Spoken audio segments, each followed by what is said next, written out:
큰 제목은 예수 그리스도의 영광에 대한 우리 얘들의 반응이 어때야 되는지 살펴보고 있습니다.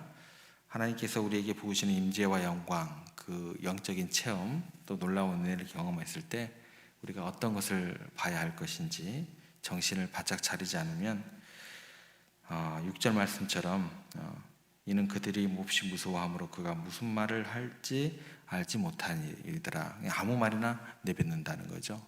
아무 말이나 내뱉는다라는 것이고, 정말 어떤 것을 봐야 될지, 어디에 집중해야 될지, 그것을 우리가 명확하게 알아야 된다라는 것입니다. 영광스러운 것 속에서 정말 봐야 될 건 안 보고 본 것을 통해서 오히려 잘못된 것을 볼 수가 있다라는 것입니다. 그게 문제가 아니에요. 잘못된 것을 보고 잘못된 생각을 하면 신앙에 있어서도 다른 사람들에게 더 두려움을 주게 되고 잘못된 길로 인도하게 되더라는 것입니다. 굉장히 심각한 문제를 일으키게 돼요. 신앙생활함에 있어서도 굉장히 두려운 마음을 주게 되기도 하고, 기도에 대해서도 마찬가지예요. 어떤 대적기도라는 단어를 쓸 때는 여러분들 조심하셔야 돼요. 우리 가운데는 예수님을 나의 주님으로 고백하는 순간 뭐가 되는 거예요? 내 안에 성령님이 계시는 거예요. 신앙생활을 같이 하는 우리들 가운데서 대적기도라는 것 자체는 굉장히 주의해야 될 단어예요. 내 안에 주인 되시는 성령님이 계시는데 그 성령님의 음성을 내가 잠깐 놓칠 수는 있어요. 내 안에 귀신이 있어요, 없어요? 없어요. 없는 거예요. 근데 그걸 쉽게 그냥 대적기도 한다고 성도들에 대해서, 사람들에 대해서 그렇게 쉽게 접근하면 돼요, 안 돼요? 안 돼요. 속여 그런 믿음의 연약함이 있다 할지라도 더욱더 그 말씀을 중심으로 붙잡게 하게 하고 그 성령님의 음성에 귀 기울일 수 있도록 해야지, 그걸 그렇게 하면 안 되는 것이다 라는 것입니다. 어찌됐건 봐야 될 것을 봐야 돼요. 잘못된 것을 볼 수 있다는 것입니다. 그러면 안 되는 거예요. 보이는 영광 중에 우리에게 정말 중요한 것이 무엇인지, 그게 뭐냐면 사명을 볼 수 있느냐 없느냐, 오늘 본문에서는 그렇게 접근이 된다는 것입니다. 그래서 어제는 뭐를 살펴봤냐면 영광 속에 있는 사명을 발견하는데, 그 사명은 첫 번째로 어떤 것이어야 된다?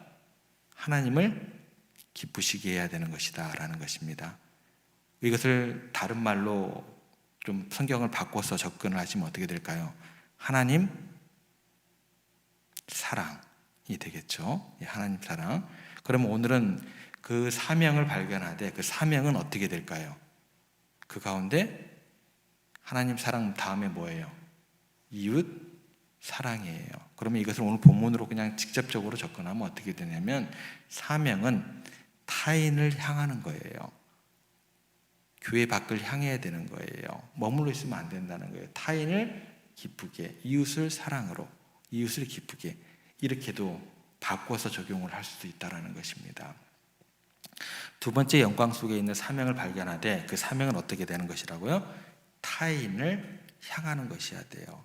그게 온전한 사랑의 완벽한 조건이 되는 거예요. 사랑은요, 자기 혼자 있을 때 이 사랑이 돼요, 안 돼요? 안 돼요.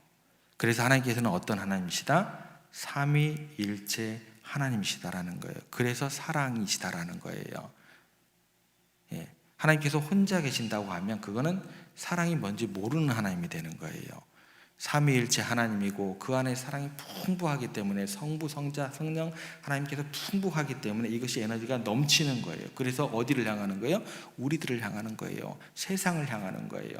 그래서 세상에 창조를 하신 하나님의 그 사랑이 창조 자체에 담겨 있다는 것입니다. 어찌됐건 영광 속에서 사명을 발견하되 그 사명은 타인을 향해야 된다는 것입니다. 하나님께서 내게 영광을 보여주시고 나를 축복해 주시고 또 내게 특별한 은혜를 주시면 우리가 어떻게 되냐면 다른 사람을 잘 못 보게 돼요. 내 입장만 보기 쉽다라는 거예요.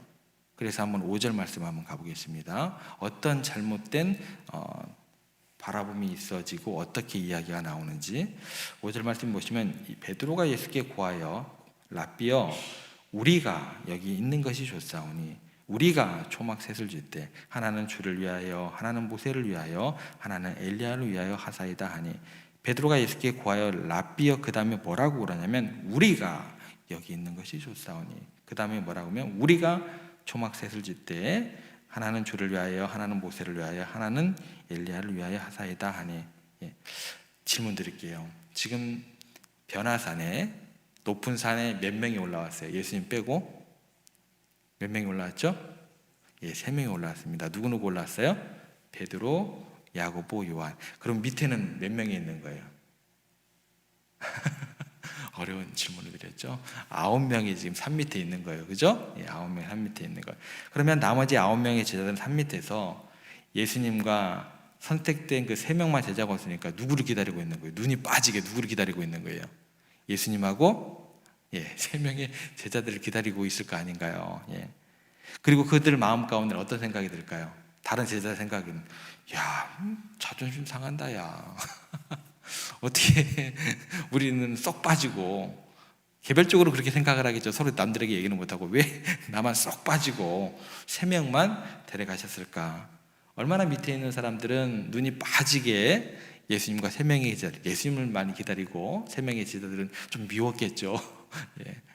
어찌됐건 예수님을 기다리고 또 자기들이 어떤 그런 소외됨 때문에 얼마나 서운한 생각이 들었겠어요. 그런데 여기서 지금 어떻게 접근을 하냐면, 우리가 초막셋을 짓고 우리가 여기서 그냥 아주 거합시다. 그러면 나머지 사람은 어떻게 하겠다는 거예요? 생각이 안 드는 거예요. 못 보는 거예요. 그냥 우리끼리 형제요, 자매요, 기쁨이요, 자랑이요, 이렇다는 것입니다. 자기만 은혜 받고 자기만 영광을 누리고 또 자기네들만 행복하고 자기네들과 주님과 동행하면 된다라는 거예요. 우리만. 여러분, 우리가 영광을 누리고 있을 때는 그 영광에 참여하지 못한 또 다른 사람들에 대한 생각이 있어야 돼요. 내가 신앙의 경험이 있다고 한다면, 내가 신앙의 연수가 오래됐다고 한다면 어떻게 돼요? 연약한 지체들을 생각할 수 있어야 돼요. 교회에 발걸음하지 못한 복음을 증거해야 될 사람들까지도 생각해야 된다는 거예요. 내가 목사라고 해가지고 내 안에 거하신 성령님은 완벽하신 것이고 다른 성도들에 있는 성령님은 어떻게 돼요? 그런 얘기가 어디가 있어요? 그런 것은 없다라는 것입니다. 여러분, 우리가 영광을 누리고 은혜를 체험했다라는 것은 그 영광에 함께 누리지 못하는 그런 다른 사람들을 같이 생각해야 된다는 거예요. 영광 속에서 반드시 다른 사람을 향한 배려가 따라가야 된다는 거예요. 그래서 우리는 내가 누리는 영광에 대해서 너무나 쉽게 이야기를 하거나 거기에 너무나 쉽게 머물러 있거나 거기에 취해 있으면 안 돼요. 똑같아요. 내가 내 자녀들을 바라볼 때도 똑같이 성령 하나님에 의해서 정말 감동을 받아서 똑같이 예수 그리스도의 장성한 분량에 나아가도록 똑같은 위치에 있는 존재들이라는 거예요. 목사나 새로 오시는 새신자들이나 거기서 거기다라는 거예요. 예수 그리스도를 나의 주님으로 고백하는 순간 성령님이 주인 되어주시고 예수님께서 나의 구주 되시고 거기서 거기에요. 그래서 우리는 그 내가 누린 영광에 대해서 너무 쉽게 말하거나 거기에 취해 있으면 안 된다는 것입니다. 아직 그 단계에 올라가지 못한 또 다른 사람들의 아픔과 소외감과 불안함. 그게 불안함이지 원수 마귀가 그 사람을 막 흔드는 게 아니다라는 거예요. 약은 약사에게요. 신앙 안에서 말씀으로 그 사람을 다시 위로하고 기도로서 함께 협력하고 어떤 한 사람의 기도에 능력이 있는 게 아닙니다, 여러분들. 기도의 능력은 누구예요? 중보자신 우리 예수님께 있는 거예요. 우리는 말씀을 붙들고 연약한 지체로서 서로가 서로를 위해서 기도 제목을 걸고 함께 그 중보자신 예수님께 올려드릴 때 그 기도의 제목은 중보자신 예수님의 능력을 통해서 우리 가운데 나타나는 것입니다. 제가 목사로서 여러분들이 저에게 기도 제목을 가지고 와요. 제가 기도에 능력이 있는 사람이에요? 아니에요. 그런 법은 없습니다. 저는 말씀으로서 그 연약한 부분에 대해서 필요한 말씀을 성경에서 찾아서 해석을 해서 그 사람을 불안하지 않도록 하나님 말씀에 이런 말씀이 있습니다. 같이 기도하죠. 그리고 목회자로서 기도의 동역자들이 있잖아요. 그 사람들에게 장로님에게 권사님에게 이런 사정이 있고 이런 기도 제목이 있습니다. 함께 기도해 주세요. 그럼 어떻게 돼요? 중보자이신 예수님께 함께 기도하는 거예요. 누구를 통해서 능력이 나타나는 거예요? 저를 통해서 능력이 나타나는 거예요? 그럼 저를 이단 만드시는 거예요. 그런 법은 없습니다.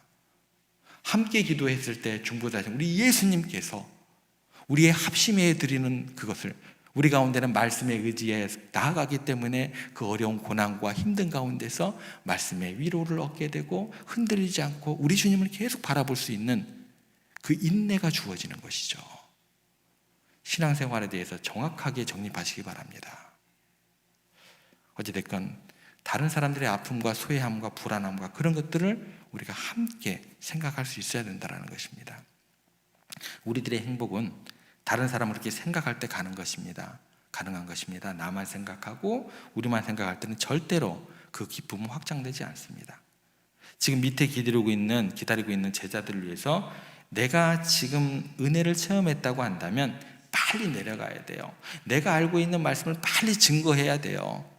내가 알고 있는 그 기쁨의 그 말씀들을 증거하면서 우리 함께 기도합시다. 함께 찬양합시다. 그렇게 연약한 지체를 세워나가는 거예요. 빨리 내려가서 그들에게 은혜를 나누고 그들을 위로하고 그들을 섬기라는 직분이 목사라는 직분이다라는 거예요. 장로님이라는 직분이라는 거예요. 권사님이라는 직분이라는 거예요. 다른 사람과 함께 내려가서 그들과 함께 거하고 그들의 무거운 짐을 지지 않으면 우리의 신앙생활에서 참된 의미와 보람을 찾기 힘들다라는 것입니다. 반드시 우리는 주님께서 주신 영광을 그 누군가에게 나누고 섬기는 삶이 우리 가운데 큰 기쁨으로 다가오더라는 것입니다. 노새와 나귀가 무거운 짐을 잘등 싣고 고개로 올라가고 있었습니다. 나귀가 너무 힘이 붙인 거예요. 짐을 싣고 올라가다가. 그래서 옆에 있는 노새에게 급하게 애걸을 합니다. 노새야, 너는 나보다 튼튼하니까 내 짐 좀 덜어주려무나. 나 좀 죽을 지경이야. 옆에 있는 나귀의 부탁에도 노새는 자신의 평안함만 생각하고 자신의 여유만 생각하고 코웃음만 쳤습니다. 결국은 어떻게 됐냐? 나귀가 너무 무거워서 쓰러져서 죽어버렸어요. 주인이 어떻게 했겠어요? 그 나귀에게 있는 무거운 짐까지 노새에게 지우고 나귀도 거기에다 싣고 그렇게 가게 되었습니다. 우리는요, 내가 행복하고 편하고 내 중심으로 생각을 하는데 반드시 우리 공동체 안에서는 그 누군가가 힘들어지면 내가 그 짐을 미리 나누지 않으면 모든 짐을 우리가 다시금 지게 되어 있다는 것입니다. 예를 들어서 우리 사회에요, 청소년들이 있어요. 만약에 그 청소년들 가운데 부모님이 없는, 돌보지 못하는 아이들이 그냥 그대로 방치되면 나와 상관이 없는 아이들이 아닌 거예요. 그런 아이들을 위해서 우리나라에 있는 예산을 다 써서라도 그 아이들을 가르치고 돌봐야 돼요. 그게 하나님 나라예요. 반드시 그렇게 하지 않으면 어떻게 돼요? 그 상처가 우리들에게 다가옵니다. 그래서 다가오는 거예요. 나중에 그 아이들이 문제를 일으키게 되잖아요. 그 피해를 내 자녀들이 볼 수도 있고요, 우리들이 고스란히 떠안을 수 있다는 거예요. 여러분, 우리는 다른 사람에 대해서 그 짐에 대해서 꼭 생각을 해야 된다는 거예요. 하나님이 내게 영광을 베풀어 주실 때, 내가 누리고 있는 많은 혜택들이 있을 때 그건 반드시 그 누군가를 섬기라고 내게 이걸 보여주신 거고 누리게 하신 거지, 나 혼자 잘 맞고 잘 살고 우리끼리만은 없는 것입니다. 우리가 힘들고 어려워도 반드시 이 사회의 어두운 곳에 있는 짐을 대신 져줘야 돼요. 그래서 교회는 어떻게 돼야 돼요? 하나님께서 주신 복을 많이 누려야 돼요. 그리고 어떻게 되든지 세금을 뒤로 빼는 게 아니라 어떻게 돼요? 세금을 잘 내셔야 돼요. 지난번에 그 전에 있던 교회에서 막 이렇게 막 집이 이게 세금이 많이 내면은 막 세금 많이 낸다고 막 뭐라고 하세요. 세금 많이 내세요. 복을 주시는 건데 세금 많이 내셔야죠. 예, 제가 그래서 그렇게 얘기하면은 되게 언짢아 하시는 분들도 계셨던 것 같은데, 예, 성경적인 가치관은 그래요. 내가 주신 복이 있다고 한다면, 그렇죠? 예, 많이 낼 수 있으면 그게 복이다라는 거죠. 어떤 우리가 주신 부흥과 은혜를 우리끼리 누리는 것이 아니라 반드시 그 짐을 나눠질 수 있는, 그렇지 하지 않으면 더욱더 무거운 짐이 우리 가운데 주어진다는 것입니다. 에스더에게 모르드게가 했던 얘기가 이 얘기입니다. 4장 14절, 에스더 4장 14절에 보면 이렇게 이야기를 합니다. 이때에 너가 만일 잠잠하여 말이 없으면 유다인은 다른 데로 말미암아 노임과 구원을 얻으려니와 너와 내 아버지 집은 멸망하리라. 내가 왕후의 자리를 얻은 것이 이때를 위함이 아닌지 누가 알겠느냐 하니, 왕후를 누리는 것이 자기만 행복을 누리고 또 자기만 행복하라고 그런 주신 자리가 아니다라는 거죠. 고아이면서 포로인 그녀가 왕후까지 된 것은 정말 다른 사람의 위기, 그 민족적인 아픔을 해결하고 섬기라고 하나님께서 예비하시고 허락하신 자리였다라는 이야기를 에스더가 하는 거예요. 이 얘기를 가지고 오늘 본문에 있는 인물로 그대로 한번 들어가 볼게요. 오늘 본문의 인물이 누구누구 나오죠? 모세, 엘리야, 예수님. 이분들의 삶도 마찬가지다라는 거예요. 첫 번째는 어떻게 하셨을까요? 이 세 분의 삶이 사명에 집중했어요. 사명에 집중했다는 건 뭐예요? 그들에게 주어진 그 능력과 권능과 은혜를 가지고 사명에 집중하면서 먼저는 누구를 기쁘시게 했을까요? 하나님을 기쁘시게 했겠죠. 그 다음에 그들의 사명의 내용은 뭐가 될까요? 타인을 향해 있겠죠. 모세는요, 이스라엘 백성들을 애굽의 압제부로부터 해막시키는 사명을 받았다라는 거예요. 그는 하나님의 명령을 따라서 바로에게 출애굽할 것을 요구했고 10가지 재앙을 통해서 이스라엘 백성을 끌어냈습니다. 그리고 모세는 광야에서 하나님의 율법을 받고 백성들에게 그 율법을 전달하는 역할을 했고 그들을 약속한 땅으로 인도하는 과정을 했어요. 결국 자기는 들어가요, 못 들어가요? 못 들어가요. 하나님을 기쁘시게 하면서 결국은 어떻게 해요? 그 하나님께 그 타인들을 인도하는 역할들, 타인에 대한 그 방향성이 나오게 됩니다. 그게 오늘 본문에 나왔던 모세의 삶이었어요. 엘리야는 어떨까요? 타락한 이스라엘 백성들에게 하나님의 말씀을 전하고 회개를 외쳤습니다. 왕의 권력 앞에서도 굴하지 않고 하나님의 뜻을 위해 목숨을 걸었던 선지자입니다. 엘리야는 기도로 막 가뭄을 멈추고 불을 내리게 하기도 하고 놀라운 기적을 행했습니다. 그만한 영광을 누릴 수 있었던 사람이 없었다라는 거예요.